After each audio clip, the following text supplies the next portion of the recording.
What's up, YouTube, Facebook, Instagram, Twitter, whatever social media network you're watching me on?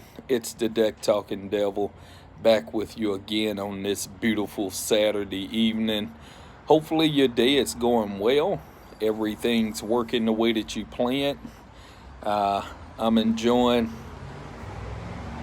a nice cigar, Perdomo, and just enjoying this lovely day here on September 21st. Uh, so, I wanted to get into this series called Biblical Nonsense. Biblical Nonsense.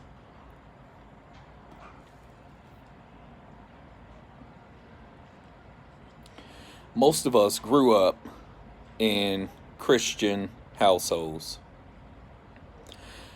being made to read the scriptures of the Holy Bible, memorize them, study them, and some of us even went on to teach them to other people. But it was inevitable that upon reading some of this text, you would have questions as to its validity. There are numerous scriptures with which I take contention. Scriptures that just doesn't make sense. For instance, I like to ask Christians if they believe in ghosts. And the overwhelming majority of Christians say no, they don't believe in ghosts.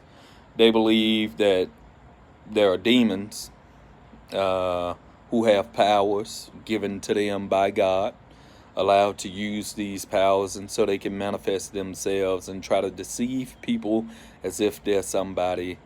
But they don't believe in ghosts. Okay? Know what my next question is? Do you believe in zombies? And the overwhelming majority say absolutely not. Okay. My follow-up question then is, this is the setup. Do you believe that every word in the Bible is true? Ah ha ha. Ah ha ha. Now I got him. Because here in Alabama, I don't know how it is where you guys may be at, but we're taught, at least in the denomination in which I grew up in, we're taught that every word of the Bible is indeed true.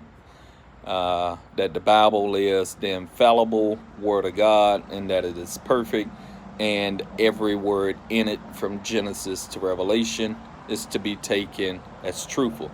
So, if they concede that point, that they believe every word in the Bible is true, now you have them.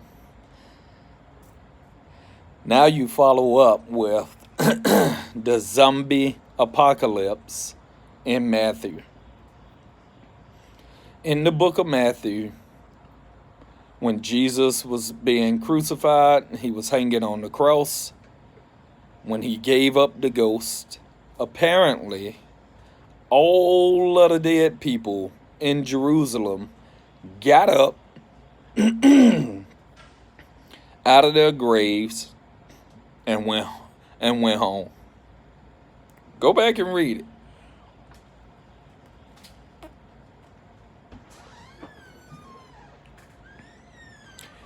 This, my dear friend, is biblical nonsense.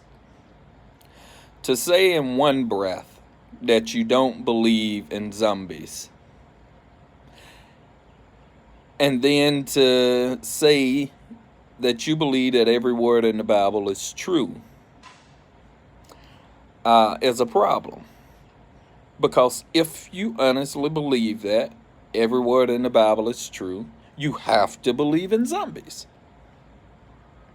Because now, here in the Bible, you have the night of the Walking Dead,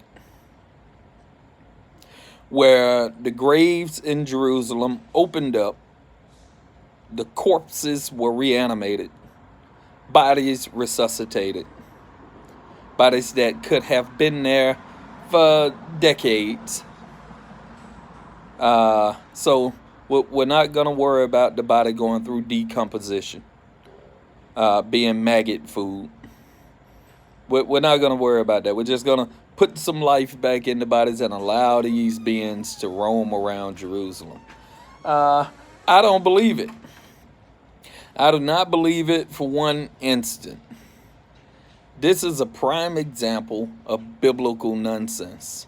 And there are so many examples of such nonsense interwoven throughout the Bible. It is literally chock full of nonsense. It asks us, as believers, it requires of you that you suspend your all logic and rational thought, all critical analysis of what's deemed to be rational or irrational, and to believe it as if it doesn't have to make sense.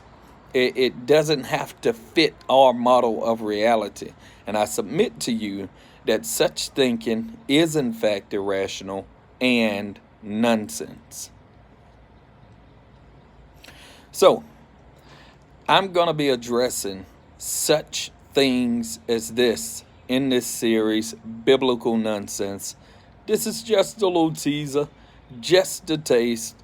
There's a whole lot more to come. So, I hope you enjoyed this video. I need you to hit that like button. Also, in the comment section, list your favorite example of biblical nonsense that you've come across in the Holy Bible. I can't wait to see your responses below. Turn on those notifications, share this video, and as always, this has been the Deck Talking Devil. Until next time, keep smoking, my friend.